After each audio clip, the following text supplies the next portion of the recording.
दिव्या विधवा थी। शादी के कुछ ही सालों बाद दिव्या के पति की एक दुर्घटना में मृत्यु हो गई थी। बस तब से ही दिव्या की सास उमा उसे अपने बेटे का कातिल समझने लगी और उससे नफरत करने लगी। तो वहीं दूसरी ओर दिव्या की एक नंद भी थी जिसका नाम काजल था। काजल भी अपनी भाभी को जरा भी पसंद नहीं करती थी। ऐसे ही एक दिन माँ, घर में पानी पीने का है ही नहीं। आखिर सारा दिन भाभी बैठे बैठे क्या करती हैं? अरे काजल बेटा, भगवान ही जाने कि ये मनहूस विधवा पूरे दिन घर में करती क्या रहती है। इससे एक काम करने के लिए बोल दो ना तो कहती है कि ठंड ज्यादा है, मेरे हाथ में छाले पड़ जाते हैं। माँ, भाभी आपको ऐसे बकवास बहाने सुनाती हैं और आप भाभी की बातों पे विश्वास कर लेते हो। आप अभी भाभी को बुलाओ और कहो कि कुएं से पानी भर कर लाए। काजल के कहने पर उमा दिव्या को अपने कमरे में बुलाती है और रात के 9 बजे उसे बाहर कुएं से पानी भरकर लाने को कहती है। पर माँ जी, एक मटका पानी है, रात भर पानी चल जाएगा। मैं अभी आप सभी लोगों के लिए चूल्हे पर गर्म पानी कर देती हूँ। भाभी, उस पानी को 2 दिन हो चुका है। आखिर आप इतने आलसी क्यों हो? चुपचाप से भी जाओ, कुएं से ताजा पानी भर कर लाओ। तूने सुना नहीं मेरी बेटी ने क्या कहा? अभी जा और पानी भर कर ला। अगर तू आज पानी लेकर नहीं आएगी ना तो आज हम तुझे पानी ही नहीं पीने देंगे। अब दिव्या बेचारी बाल्टी लेकर इतनी सर्दी में कांपती हुई कुएं के पास जाती है और कुएं से ठंडा पानी भरकर घर की ओर चल पड़ती है। तभी घर के बाहर आग जलाकर बैठी एक औरत दिव्या से कहती है। अरे दिव्या बेटा, तुम इतनी रात को कुएं से पानी भर कर लेकर जा रही हो, वो भी इतनी ठंड में? तुम्हारा दिमाग तो ठीक है ना? अरे इतनी रात को पानी में रहोगी तो तबीयत खराब हो जाएगी। आओ, आकर आग के पास बैठ जाओ। क्या करूं काकी, मजबूरी है। अगर मैंने अपनी सास और नंद की बात नहीं मानी तो वो मुझे एक बूंद पानी पीने के लिए नहीं देंगे। और वैसे भी अभी घर जाकर बहुत सारा काम करना बाकी है। मैं चलती हूँ। अगर लेट हो गई तो डांट भी खाने को मिलेगी। फिर कभी आग के पास बैठ जाऊंगी। तेरी सास और तेरी ननद तुझ पर बहुत अत्याचार कर रहे। भगवान उन्हें उनके कर्मों की सजा जरूर देगा बेटा। अच्छा, अब तू जल्दी से घर चले जा। बेचारी की तो किस्मत ही खराब है। शादी के बाद पति छोड़कर चला गया और अब सास और ननद ने गुलाम बनाकर रखा है। बेचारी दिव्या रोती हुई बिना कुछ बोले घर चली जाती है और घर जाकर घर के सारे काम करती है। इसी तरह से काजल और उमा दिव्या पर अत्याचार करते हैं। अब ऐसे ही कुछ दिन बीत जाते हैं और एक दिन ये खाना बनाया है या जहर? अरे तू चाहती क्या है? मेरे बेटे को तो खा गई, अब उसी तरह से तू मेरी बेटी को भी खाना चाहती है क्या? नहीं माँ जी, आप ऐसा क्यों कह रही है? और मैंने आपकी बेटी को नहीं मारा। अगर आपका बेटा मरा है तो मेरा भी तो पति मुझसे दूर हुआ है ना। मैं भी तो विधवा की जिंदगी जी रही हूँ। विधवा? अरे मुफ्त की रोटियां तोड़ रही हो, हमारे सीने पर नागिन बनकर बैठी हुई हो। पता नहीं तुमसे पीछा कब छूटेगा। माँ ने अपनी जिंदगी की सबसे बड़ी गलती की, तुम्हारी शादी मेरे भाई से करवाकर। शादी के कुछ ही सालों बाद मेरे भाई को खा गई तुम। इतना बोलकर बिना कुछ खाए काजल और उमा वहाँ से चली जाती है। अपनी सास और नंद के ताने सुनकर बेचारी दिव्या रोती हुई बिना कुछ खाए ही सो जाती है। अब इसी तरह से कुछ दिन बीत जाते हैं और एक दिन काजल अपनी भाभी से अपना पीछा छुड़ाने के लिए उसे घर से बाहर निकालने का एक प्लान बनाती है। मनहूस कहेगी, जब से मेरी जिंदगी में आई मेरी जिंदगी खराब कर दी। पता नहीं कौन सी मनहूस घड़ी में तुम इस घर में आई थी। हमारे लिए तो तुम बिल्कुल अभिशाप हो, अभिशाप। हाँ। सही बोल रही है मेरी बेटी। तेरी वजह से मेरी बेटी की नौकरी चली गई, सारी गलती तेरी ही है। कौन सी नौकरी माँ जी? दीदी तो कोई नौकरी नहीं करती और ये तो मेरे पति के पेंशन से घर चल रहा है और जो मुझे विधवा पेंशन मिल रही है उससे। फिर मैंने दीदी की कौन सी नौकरी खा ली? अरे आज ही मेरी बेटी इंटरव्यू देने के लिए गई थी और सुबह सुबह तूने अपना ये मनहूस गंदा सा शक्ल उसे दिखा दिया। तेरी वजह से मेरी बेटी को नौकरी ही नहीं मिली। अगर दीदी को नौकरी नहीं मिली तो इसमें मेरी क्या गलती है माँ जी? सारी गलती तुम्हारी है, इसीलिए आज रात को तुम इस ठंड में घर से बाहर रहोगी, समझी? जब एक रात ठंड में रहोगी ना, अपने आप अकल ठिकाने आ जाएगी तुम्हारी। माँ जी, दीदी बाहर बहुत ठंड है और मेरे पास एक शॉल तक नहीं। प्लीज ऐसा मत करो, तुम ऐसे लायक हो। हाँ। इस तरह से काजल दिव्या को धक्के मारकर घर से बाहर कर देती है। बेचारी दिव्या कड़ाके की ठंड में घर से बाहर रहती है। ठंड इतनी ज्यादा होती है कि ठंड बर्दाश्त नहीं कर पाती और वो ठंड से बेहोश हो जाती है। जब गली वाले उसे बेहोश अवस्था में घर के बाहर पाते हैं तो उसे हॉस्पिटल ले जाते हैं। अरे काकी शर्म करो, अपनी बहू पर थोड़ा तो तरस खाओ। बाहर इतनी ठंड हो रही थी और तुमने अपनी बहू को मरने के लिए बाहर ठंड में छोड़ दिया। अरे उसकी तबीयत खराब है, वो तो भला हो हम गांव वालों का जो हम सब मिलकर उसे हॉस्पिटल ले गए। तुम्हारी बहू हॉस्पिटल में है, जाकर मिल लो एक बार। इतना बोलकर वो आदमी वहाँ से चला जाता है और ना चाहते हुए भी उमा हॉस्पिटल जाने लगती है। तभी काजल अपनी माँ से कहती है, माँ क्या करने जा रही हो? चाहे हॉस्पिटल में एडमिट हो या रोड पर कहीं भी पड़ी रहे, हमें उससे क्या? हम तो चाहते हैं कि वो कल मुहे मर जाए। अच्छा ये ना कि उससे हमारा पीछा छूटेगा। और वैसे भी अगर हम हॉस्पिटल जाएंगे तो हमें हॉस्पिटल का बिल हमें पे करना पड़ेगा। तू बिल्कुल सही कह रही है, पड़े रहने दे उसे जहाँ भी है, बस दोबारा वो मनहूस इस घर में ना आए। इन मोहल्ले वालों को उस विधवा पर कुछ ज्यादा ही तरस आता है, खा लेने दो इन्हीं को तरस।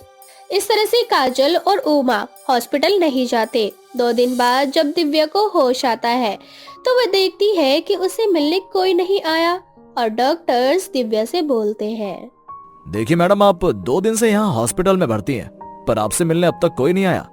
अब आप बिल्कुल ठीक हैं, हॉस्पिटल से जा सकती हैं, इसलिए आप अपना बिल भरकर जा सकती हैं। पर डॉक्टर मेरे पास इतने पैसे नहीं कि मैं हॉस्पिटल का बिल भर सकूं, इसलिए आप मुझे हॉस्पिटल में ही कोई काम दे दीजिए ताकि उस काम को करके मैं हॉस्पिटल का बिल भर पाऊं।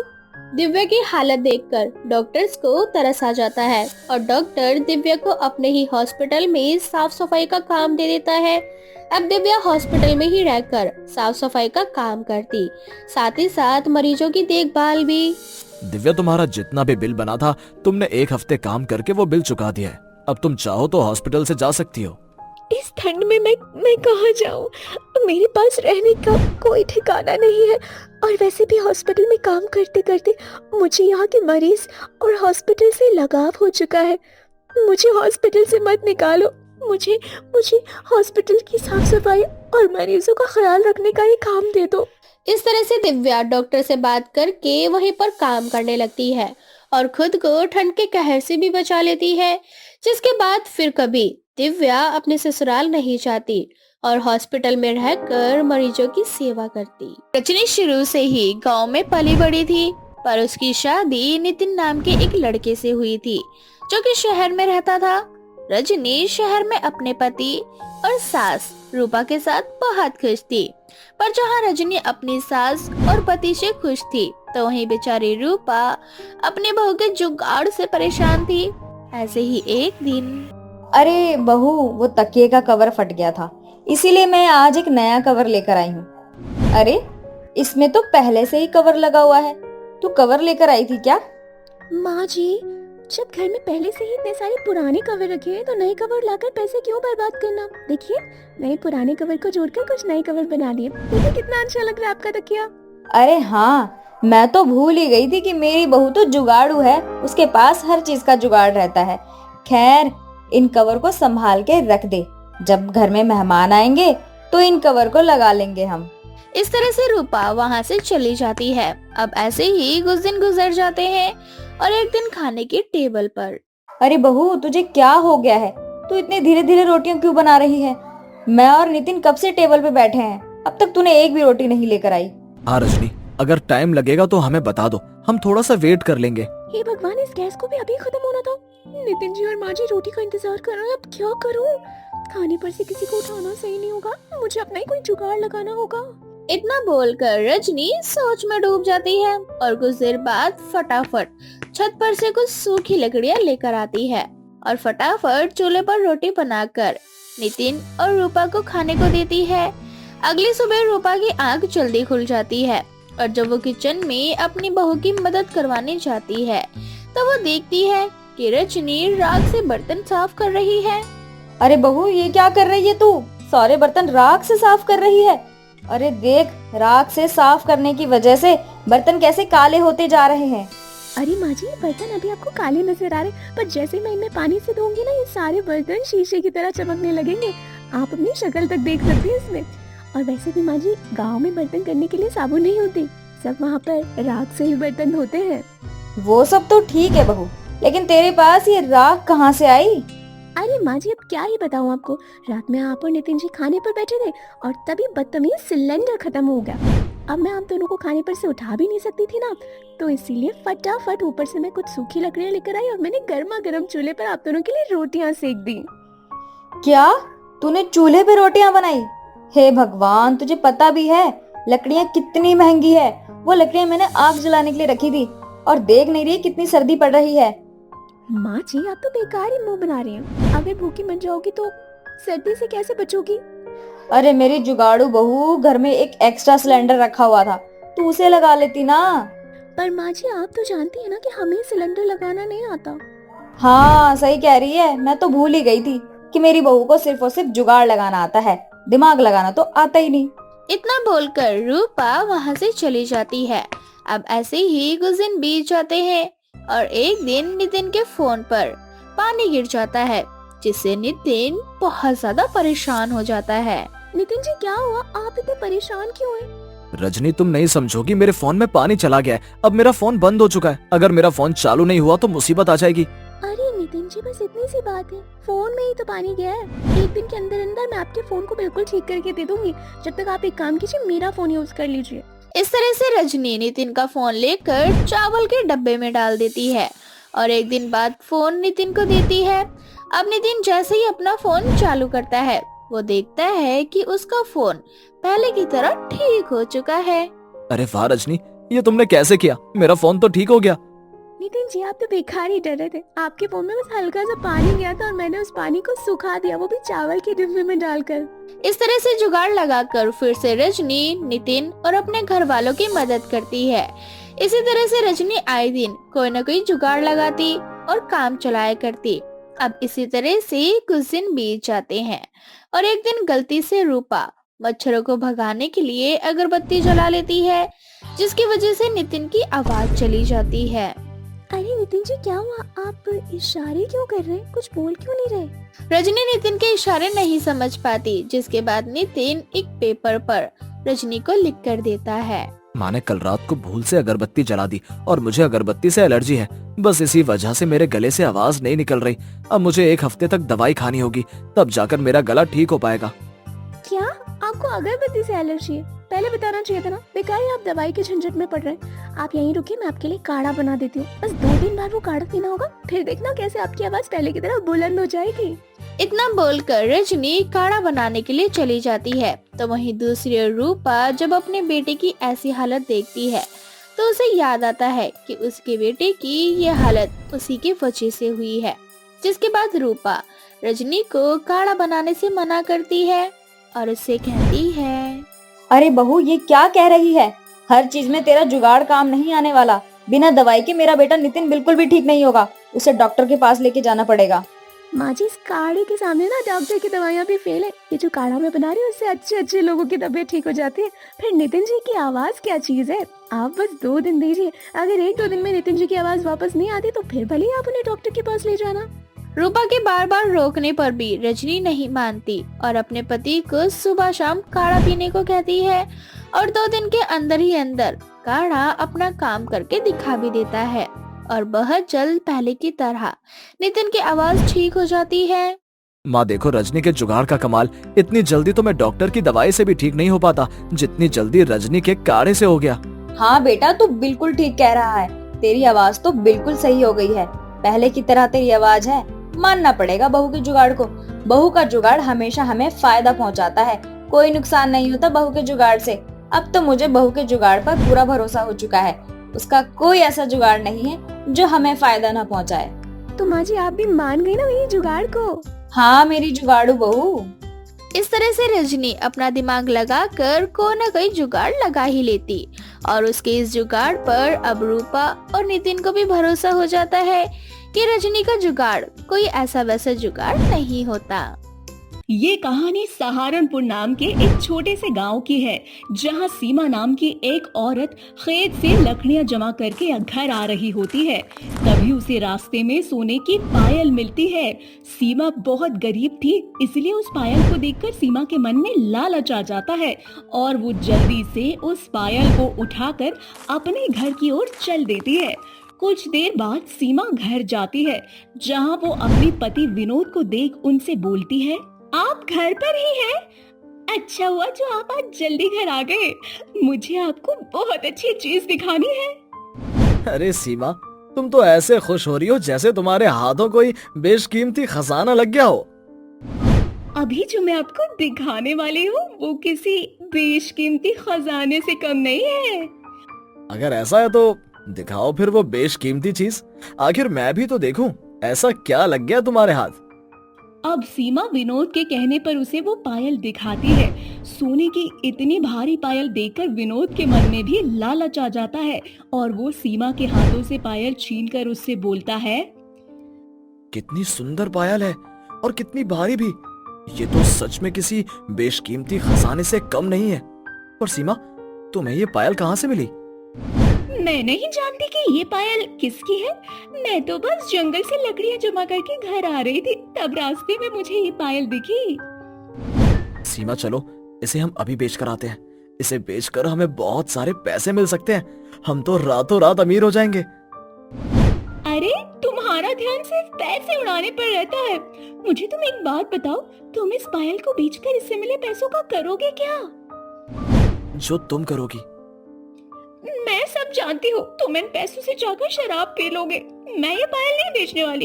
इतनी सुंदर पायल तो मैं अपनी राजकुमारी बेटी के लिए रखूंगी। जब मेरी लाडो बड़ी हो जाएगी तो इस पायल को बेचकर मैं उसकी शादी करवाऊंगी, बड़े धूमधाम से, एक बहुत ही अच्छे लड़के के साथ। सीमा, अभी हमारी तारा बहुत छोटी है और इस पायल को बेचकर इनसे मिले पैसों से मैं अपना खुद का बिजनेस करूंगा। और जब तक हमारी तारा बड़ी होगी तब तक हम खुद बहुत अमीर हो चुके होंगे। मेरी बात को समझो। मैं सब जानती हूँ, तुम पायल को बेचकर इनसे मिले पैसों से अय्याशी करोगे, इसलिए मैं तुम्हें ये पायल किसी भी कीमत पर नहीं देने वाली। इतना बोलकर सीमा उस पायल को लेकर घर में छुपा देती है। विनोद भी सीमा के आगे कुछ नहीं कर पाता। अब इसी तरह से रात हो जाती है। रात होने के बाद सीमा अपनी बेटी तारा के साथ उसके कमरे में सो रही होती है, तो वहीं दूसरी ओर विनोद अकेले कमरे में सो रहा होता है। तभी उसे पायल की आवाज सुनाई देती है। पायल की आवाज सुनकर विनोद की आंखें खुलती है। मेरे घर में पायल की आवाज? सीमा के पास तो कोई पायल नहीं है, फिर ये आवाज कहाँ से आ रही है? इतना बोलकर विनोद सीमा को आवाज देते हुए बोलता है, सीमा, पायल तुमने पहन रखी है? देखो, उस पायल को संभाल कर रखो, वो बहुत कीमती और महंगी पायल है। इस तरह से विनोद बार बार सीमा को आवाज देता है, पर पायल की आ रही आवाज बंद ही नहीं होती। जिसके बाद विनोद उस पायल को देखने के लिए खुद अपनी जगह से उठ जाता है और पायल की आवाज का पीछा करता है। पीछा करने के बाद विनोद एक जंगल में पहुंच जाता है। विनोद जब जंगल में पहुंचता है तो वो खुद से बोलता है, अरे मैं ये कहाँ आ गया? मुझे यहाँ से चलना चाहिए। इस वक्त इस जंगल में रहना मेरे लिए खतरे से खाली नहीं है। इतना बोलकर विनोद जैसे ही वहां से जाने लगता है, रास्ते में उसे वही पायल नजर आती है जो पायल दिन में सीमा लेकर आई थी। ये तो वही पायल है जो आज दोपहर को सीमा घर लेकर आई थी। पर ये पायल यहाँ पर कैसे? विनोद सोच ही रहा था कि तभी उसे किसी के हंसने की आवाज आती है। जब विनोद पीछे मुड़कर देखता है तो वो अपने सामने एक भयंकर भयानक चुड़ैल को देखता है। चुड़ैल को देखकर विनोद के तो पैरों तले जमीन खिसक जाती है और वो नीचे जमीन पर गिर जाता है। जिसके बाद चुड़ैल हंसते हुए विनोद से बोलती है, ये मेरी पायल है और मेरी पायल जिस भी घर में जाती है उस घर में अशांति फैल जाती है। काल बनकर टूटती हूँ मैं उस घर पर। अब तेरी मौत पक्की है। नहीं, मुझे छोड़ दो, मुझे जाने दो, मुझे कुछ नहीं चाहिए। तुम अपनी ये पायल अपने पास रख लो, बस मुझे जाने दो। वैसे भी हम बहुत गरीब हैं। अगर मुझे कुछ हो गया तो मेरे बीवी बच्चों का ख्याल कौन रखेगा? तुम्हारी बीवी बच्चों का ख्याल मैं रख लूंगी। अब तुम इस दुनिया से अलविदा कह दो। इतना बोलकर चुड़ैल विनोद को मार डालती है। विनोद को मारने के बाद चुड़ैल अपनी शक्तियों से उस पायल को फिर से सीमा के घर पहुंचा देती है। परंतु यहाँ सब कुछ दूर खड़ी विनोद की बेटी तारा देख लेती है। वो जल्दी से अपनी माँ के पास जाती है। अगली सुबह जब सभी को विनोद की लाश मिलती है, विनोद के जाने के बाद मानो सीमा जैसे पूरी तरह से टूट चुकी थी। पर विनोद के जाने के बाद सीमा उसे पायल को बाहर निकालती है और रोते हुए खुद से बोलती है, पता नहीं भगवान को हमसे ऐसी कौन सी शिकायत है जो वो हमारे दुखों का पहाड़ हमारे ऊपर गिराता ही जा रहा है। अब ये पायल ही एकमात्र मेरा आखिरी सहारा बचा हुआ है। सीमा जब उस पायल से बात कर ही रही होती है तो तारा जल्दी से आती है और अपनी माँ के हाथों से उस पायल को छीनकर चावल के एक बॉक्स में बंद कर देती है और अपनी माँ से धीरे से बोलती है, इस पायल को उसी जंगल में वापस छोड़ के आओ जहाँ से तुम इसे लेकर आई थी, क्योंकि ये पायल चुड़ैल की है। ये क्या कह रही हो तारा बेटा तुम? हाँ माँ, मैं सच बोल रही हूँ, ये पायल चुड़ैल की है। कल रात को जब मैं पानी पीने के लिए उठी तो मैंने पापा को जंगल की ओर जाते हुए देखा। तब मैंने पापा का पीछा किया। मैं पापा के पास पहुँचने वाली थी, उससे पहले मैंने वहाँ एक चुड़ैल देखी जो पापा से बोल रही थी कि वो पायल उसकी है और ये पायल जिस भी घर में जाती है वो चुड़ैल उस घर को तबाह कर देती है। इतना बोलकर उस चुड़ैल ने अपने पापा को मार दिया। माँ, मेरी बात मानो, इस पायल को जहाँ से लेकर आई हूँ वहीं रख के आओ, वरना ये चुड़ैल आपको और मुझे पापा की तरह मार डालेगी। तारा की बात सुनकर सीमा को अब उसकी बातों पर यकीन हो जाता है, जिसके बाद सीमा उस पायल को एक तांत्रिक के पास ले जाती है और उसे दिखाती है। पायल को देखते ही तांत्रिक सीमा से बोलता है,